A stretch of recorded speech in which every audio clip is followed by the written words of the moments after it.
Welcome to the Sherri Johnson Show, the podcast for real estate agents who are ready to stop chasing their next deal and start building a business that provides predictable and consistent monthly income to even double or even triple your income and sales production in less than a year.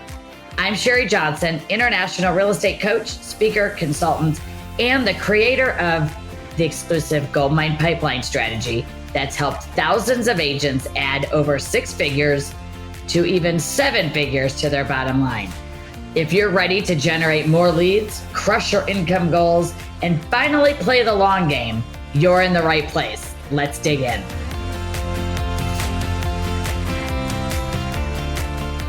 Hey there, it's Sherri Johnson of the Sherri Johnson podcast show, and I am really excited about today's episode. I am with someone I have known for years. I have the honor and privilege of having Mike Incorvaia Sr. from the Incorvaia Team from EXP in Cleveland, Ohio. And we are going to talk about a lot of topics today. You're going to love this episode. First, let me do an introduction. Hi, Mike. Hi, Sherri. How are you? I'm great. Thank you for being here today. How are you? I'm great. I'm so glad to be on here with my former nemesis. Oh, the former nemesis. Yeah. Love that. You were my competition. Why you said that? You were my competition back in the day. We were competitors. And that is a good chapter. You know, I want to start by saying when I was an agent working on the far east side of Solon, Ohio, I would venture over to like North Royalton or Strauss or like your area where Sylvia, your wife who's been doing this forever. And I would show all of your listings. And I remember thinking, oh my gosh, Sylvia. And I've watched your team grow over the years. That was 29 years ago that I started. And over these last 29, and she's been doing this longer than that, but your family, your son, Mike Jr., your wife, Sylvia, have built one of the largest teams actually in America, largest teams definitely in Ohio. And do me a favor before we talk about our nemesis past, because we're going to tell the people listening just the size and scope. You've got just shy of 50 people on your team. What's your average sale price? How many units are you guys selling and transactions? And what's that total volume look like? So our average sale price, we're about 300 on buyers and probably 350 on sellers.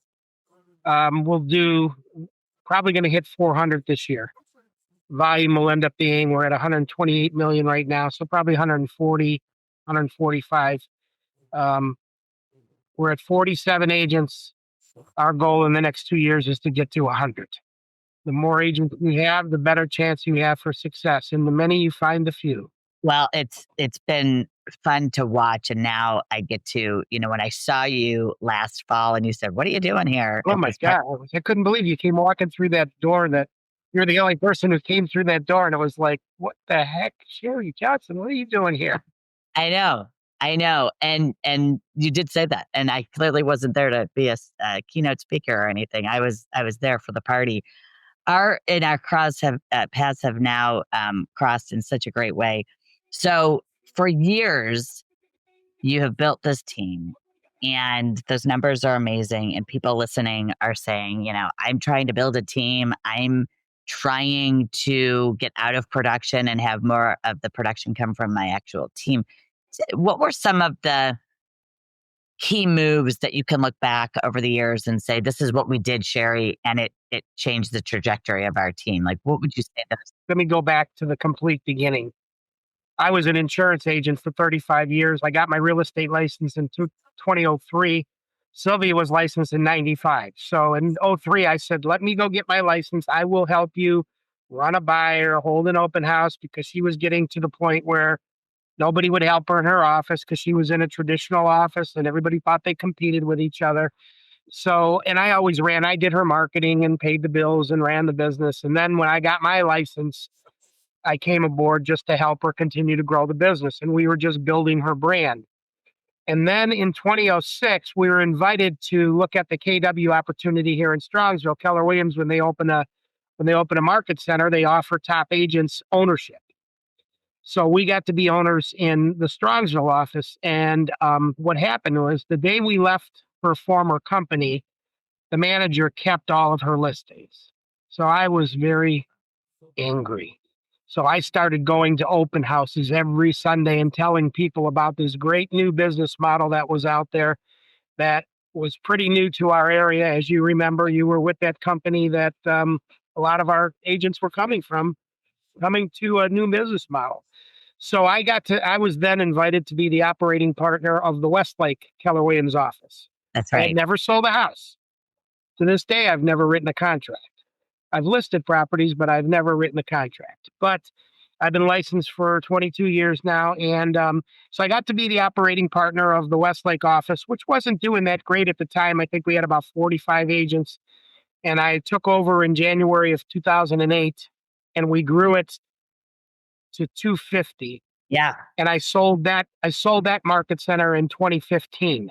Okay. Well, in 2014, I became the operating partner of Strongsville. So I was OP of both offices at one time. And then I ended up selling that one in 2018. But before I sold it, I asked if I could merge those two offices together because I thought, it would be smart to have one team leader and an assistant and try to, reduce the expenses to make it more profitable. And Right. the regional owner told me, no, you can't do that. And then I got an answer from Gary Keller a couple weeks later after I sold that says, yeah, you could have did that. But nevertheless, I'm glad that I ended up selling. So then 4 or 5 years later, well, what happened is my former business partner in the Strongsville office, David Best, became the first broker in Ohio for EXP. That's right. And so David and a few of the agents left to go to EXP, and they were all so excited about it. And of course, I was listening to people at KW Corporate saying how, EXP is never going to make it and this and that. And of course, I just was comfortable like we all get and didn't want to make any changes.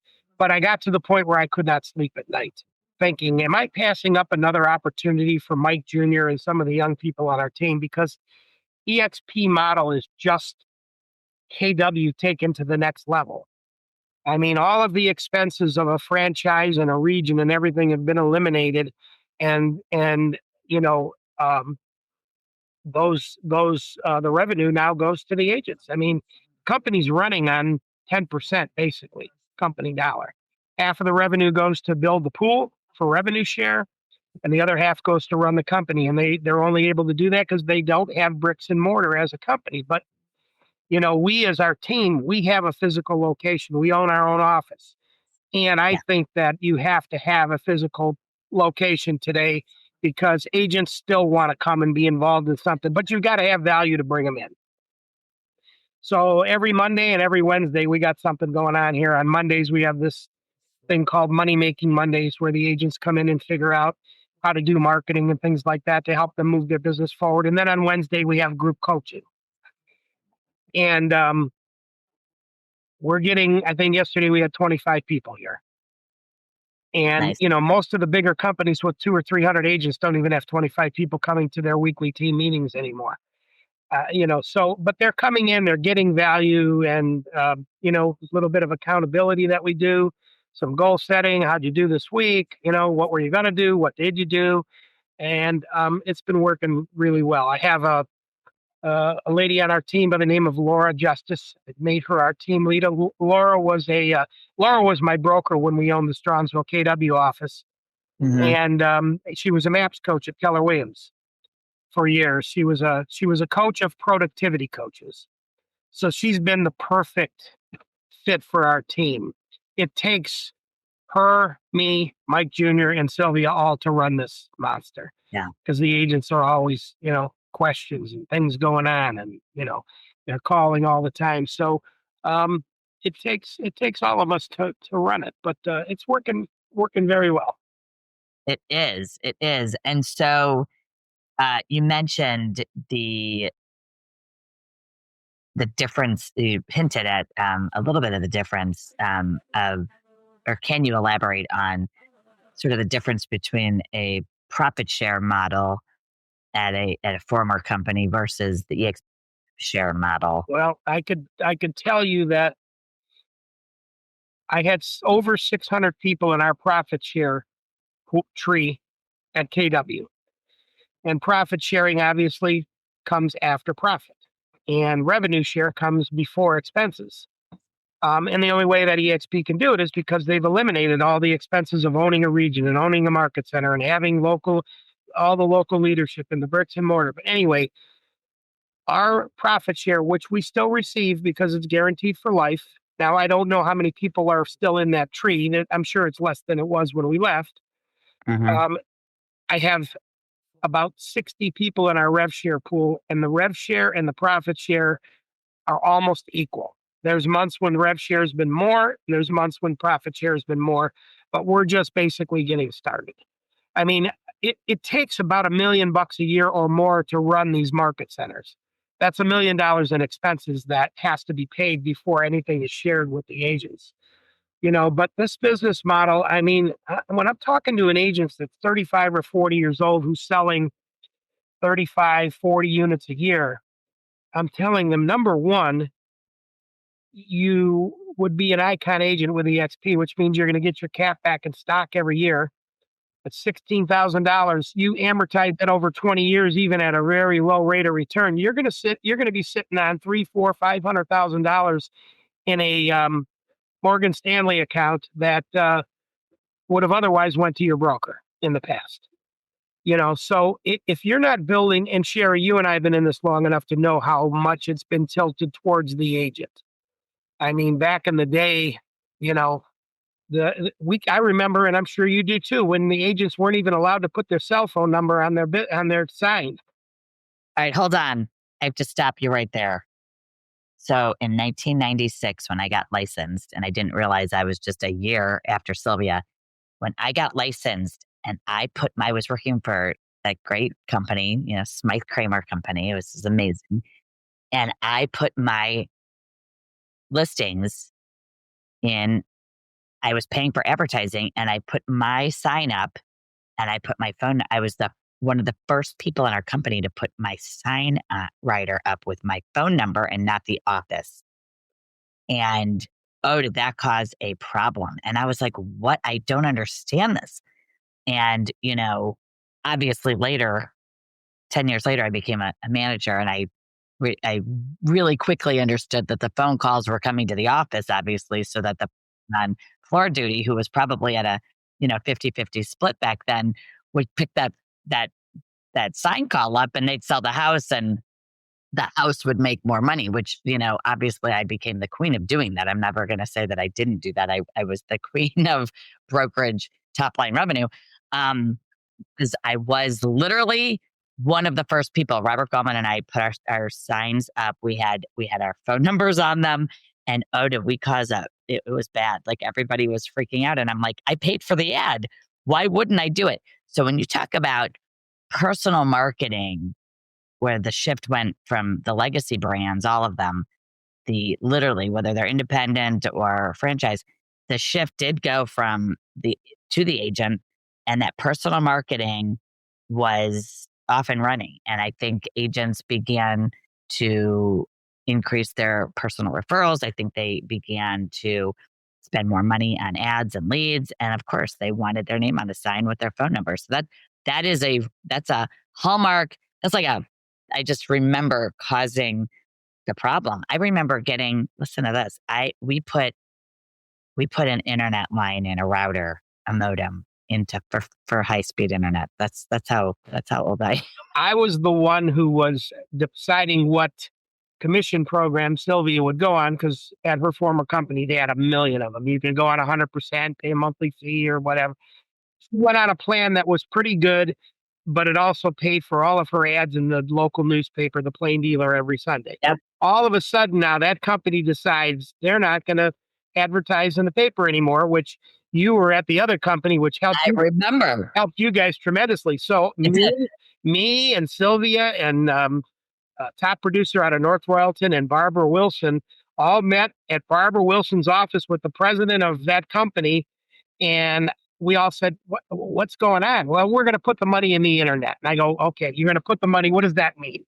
You're throwing the money in the internet. And we're stuck with the compensation plan that we went on and that was the other Yeah, that's Probably the beginning of the end. I know when you were talking about the evolution of even, you know, you think about independence, then we had the 100% brand, obviously Remax came. After that, KW shows up with something that really threat to everybody, a threat to Remax even, who had thought they had the best mousetrap. And then you look at, I was at a legacy brand maintaining value in coaching agents and giving high value and really the pressure of the commissions has really been a problem for our whole industry. So tell us, I believe that the you're talking about icon. I don't know if anyone listening to this, if they're not at EXP, understand what iconing is, and that is a big deal at EXP. An icon agent has achieved the status of that award, and it is EXP giving them the $16,000 in cap back to them that they paid in the form of a stock award. So, like, talk a little bit about that. I see it on everyone. They say I'm a 6-time icon. Yeah. So, icon. an agent has to cap. So they're on an 80-20 split. When the 20% equals the cap, then now they've capped. And then once they've capped, they have to do another 20 transactions in that anniversary period at a $250 transaction fee. So they've really paid in $21,000. Okay. And there they get back $8,000 of their cap immediately, and they have 12 months to earn the other $8,000. And they can do it a couple of ways. One is a cultural commitment. Maybe they have to get on a Zoom call with some of the top producers within the company ecosystem. They get $2,000. Like we have a regional rally in Cincinnati. We went there. We got $2,000. Anyway, it's just, you think about getting $16,000 a year for the next 20 years. That's $320. Even at a 3 or 4% rate of return, that $320 over 20 years is going to turn into $500,000. Now, that doesn't include the fact that there's other ways to earn stock in the company. And the stock is not the end all be all, whatever, but it's just putting money away that you would have otherwise, And I'm so passionate about this because I was one of the few that was given an opportunity to have ownership in a Keller Williams office, but I had to buy it. Fortunately, when I bought it, it was at the beginning and it cost a small amount compared to what I was able to sell it to because it was a startup office versus one that was established with several hundred agents when I sold it. So we were able to build our wealth and our little fortune off of the ownership of the Keller Williams office. But what was happening, Sherri, is agents would come to me and they would say, now you got an agent been in the business 5 years and they're starting to do really good. How do I get ownership? And I would just say, well, there really isn't any available because my partners over here who've been doing this for 20 years, they were the ones who bought in. And even though they may not be what they used to be, they're not giving it up. So this opportunity of EXP came along. And the thing is every company being created today is a cloud brokerage company. Go in Chat GPT and ask what percent of agents will work in a cloud brokerage within the next 3 to 4 years. It's half. 50% of the agents are going to be in a cloud brokerage by 2030. It's just, that's the only model growing. Yeah, and everyone went cloud during COVID anyway. So, I mean, but again, we bring our agents in, and I think a good agent could be successful anywhere. Your old company, my old company, if they're getting value and they're doing what they're supposed to, they could be successful anywhere. It's the things above and beyond the production that concern me. I want to make sure agents have a financial future, that they could sit back on. I'm at the retirement age now, if I wanted to, where I could sit back and don't have to worry about anything financially. I still love what I do. And, that's why I'm here every day. But, because you and I both know realtors that did this for years and years and years. And next thing you know, we don't see them anymore and they're done. And no one is putting away a 401k on transactions they're selling. It's just not. It's not a thing. And the stock piece of this, you're going to sell houses wherever you are. You at least can build wealth while doing that. And then so many different revenue shares or revenue streams People say to me, people make fun of revenue share. I'll say, well, if revenue share didn't work, Michael Jordan wouldn't be a billionaire today. He was the first one to get revenue share in Nike. I mean, and that's, extreme example, but it's similar. I think people, if you look at linear income, work trade time for money, and then you look at leverage, and it's still with leverage, you have to still show up or it doesn't happen. And with passive income, it's really worth reading Brian Carruthers' books. I think when people realize passive income is do it once and partner and get paid for life, it's not a bad thing. It's actually, I just heard someone recently say, we at EXP, we recruit, we don't pay managers to recruit. And I've trained thousands of managers who, it didn't matter what I did, only a 1/3 of them were good at recruiting and attracting agents. And every company has to recruit or they will not exist. I just, it doesn't, it doesn't, it is not gonna, there will be no future company.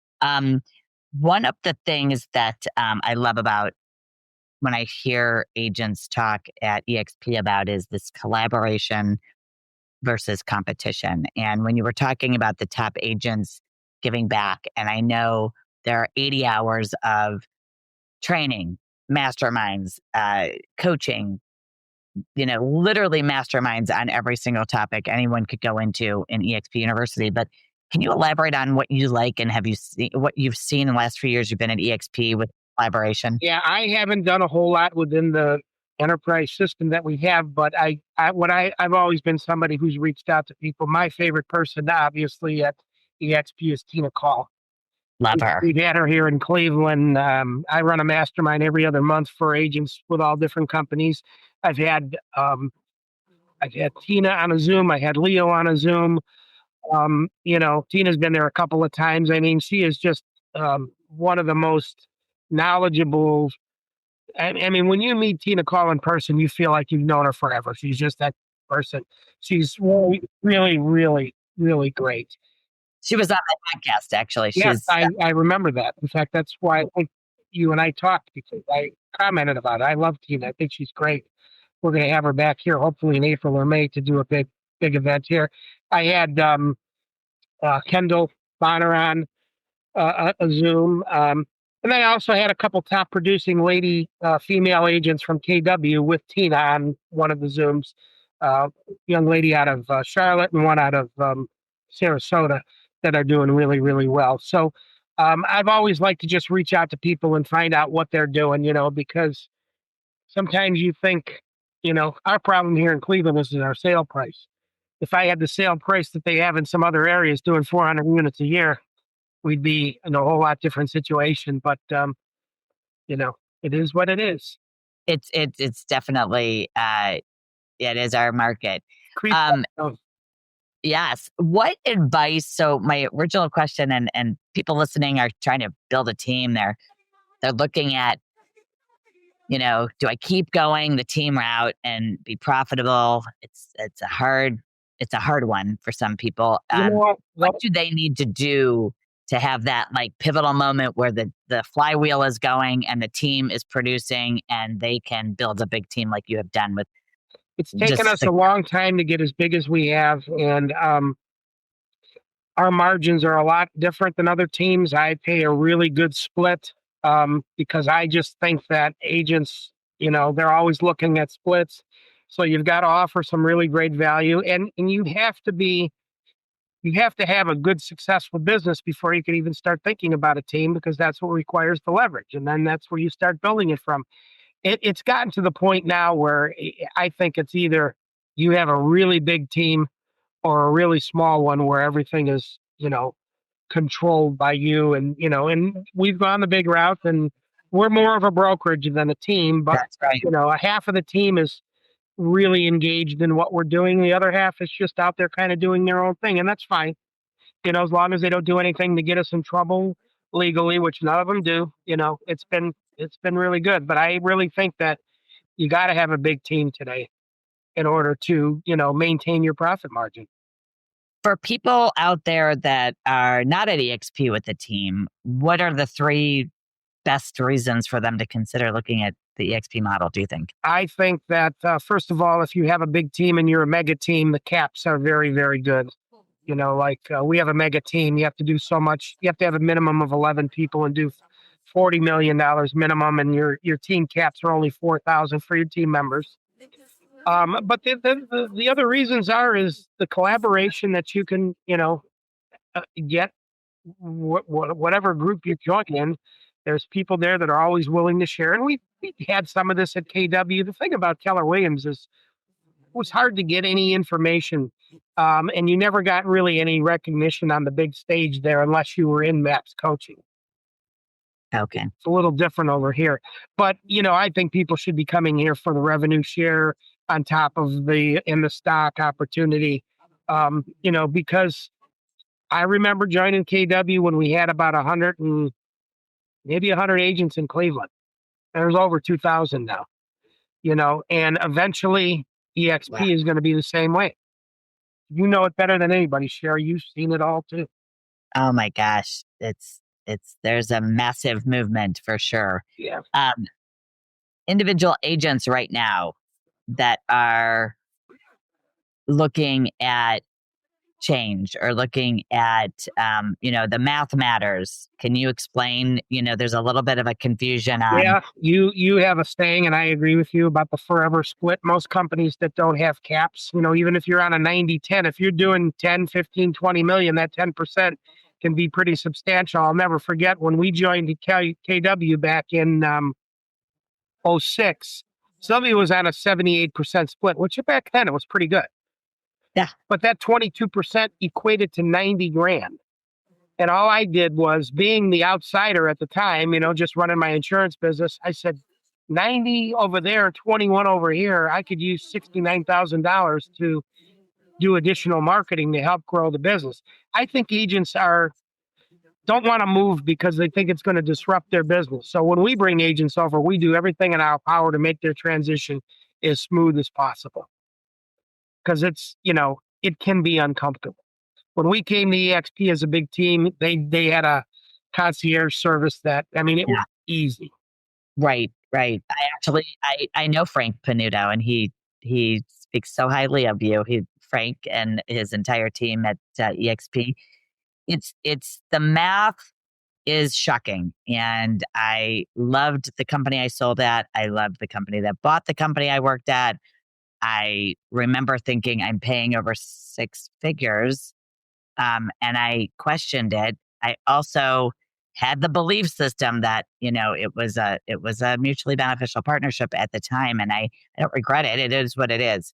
The evolution of, Gene Frederick talks about this all the time, the evolution of the brokerage model, EXP becoming the category disruptor. There can't be another company like this. It's just never going to happen. And I believe that if you're sitting there looking at the dollars, I just met with someone the other day who said, I've never done the math. I did not know I was giving whatever it was, $85,000. And she said, she literally was, and then she added the franchise fee. Oh, yeah. Well, it's funny because every agent I talk to that's getting ready to take their test, the first thing they say is, how many math questions are going to be on there? So, math has always been an issue for realtors for most of them. And obviously what you just said proves it. They don't. Well, I think they only focus on what they're getting. Everyone says, but I'm at 80%. I'm at 85%, Sherri. And I'm like, listen, if they were paying $100 grand a year and getting $100 grand of value, fine. But most of them aren't anymore. Let's face it. If you're on my team and you're paying us $50,000, you're getting $50,000 worth of value. That's right. We've got a transaction coordinator. We got a listing specialist. We got a marketing person. Back in the day when you and I first got in the business, the offices used to input our listings and that's right, do whatever and close them out, and the escrow. Deals sold and closed back then, though. Every deal today's got a problem, it seems like. Back in the day, do you remember all the stuff that's going on now, Sherri, with transactions? Oh my gosh. It's some things have not changed and some things are absolutely way different. If you've been through the 3 decades worth like we have, it's kind of like you've seen it all, but then it never fails. New stuff happens and new things come into play. I know that if you're an agent listening to Mike, listening to me, it's worth taking a look at. Every single thing I thought I knew, I was wrong. I did not.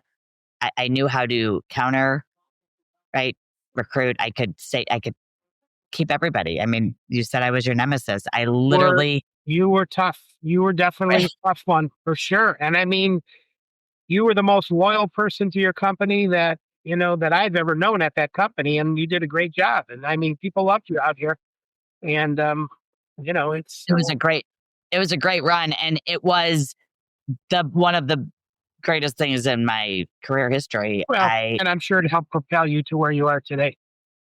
Absolutely. And I am proud of that. I'm very humbled by it all. But I will tell you that after being a national coach for several big brands and seeing the inside of all of those brands, I made the decision. I just had an interview with Leo Pareja at EXPCon, and right in the camera, he said, "We're so excited to have you." And I'm just excited to be here. So I'm glad we get to, when I saw you a year ago, and I said, "Why do you think I'm here?" And hugged. It's just I've never been this excited. I've been excited at a lot of points in my career. Becoming the regional VP, that was one of my pivotal moments. Becoming, a national coach, Homes.com hiring me, Berkshire Hathaway hiring me. I've had a lot of moments where it's been, like, holy cow, pinch me. The thing I wanted to do since I was 26 years old. I wanted to have a national speaking, coaching, and consulting company. And that has been awesome. This is more exciting than all of that. And I get to be partners with you and your family and your whole team. And it's unbelievable. It's really just the beginning. And you said it earlier, we're just getting started. And I feel the same thing. I think the adoption curve there's going to be a huge run to a couple companies. We're going to be the one, I believe, out in front. You have, what are your plans for, what are your forecasts for the next year out? What are you thinking in terms of market and the Cleveland market anyway? I think the market's going to probably improve a little bit. The economy's doing well. It's going to get better after the new tax bill kicks in, I believe. Interest rates are going to come down a little bit. We get slightly under 6%. I think, it's going to make a big difference. But it's not the market that matters. It's what you do that matters.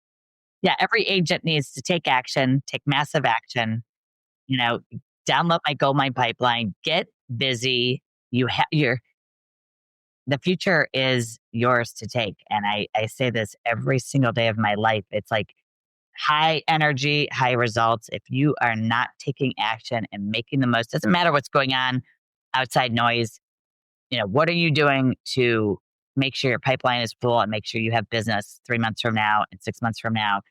I'm excited. I can't wait to see you in person. Have a wonderful holiday. Thanks for being on the show. I'm going to have you back again. Sounds good. Best to you and Sylvia and Mike Jr. and your entire team. Thanks for tuning in to the Sherri Johnson Show. If today's episode gave you a breakthrough or an aha moment, please take action. And don't forget, you can grab your free download of the Sherri Johnson Goldmine Pipeline in the link below and start seeing results right away. Want even more personalized support? Book a free strategy call with our team or check out our coaching program starting at just $49 a month at sherrijohnson.com. Remember, it takes 5 contacts to get a yes, but with the right strategy, you can get there faster. Let's turn your potential into profits. I'm Sherri Johnson, and I'll see you next week.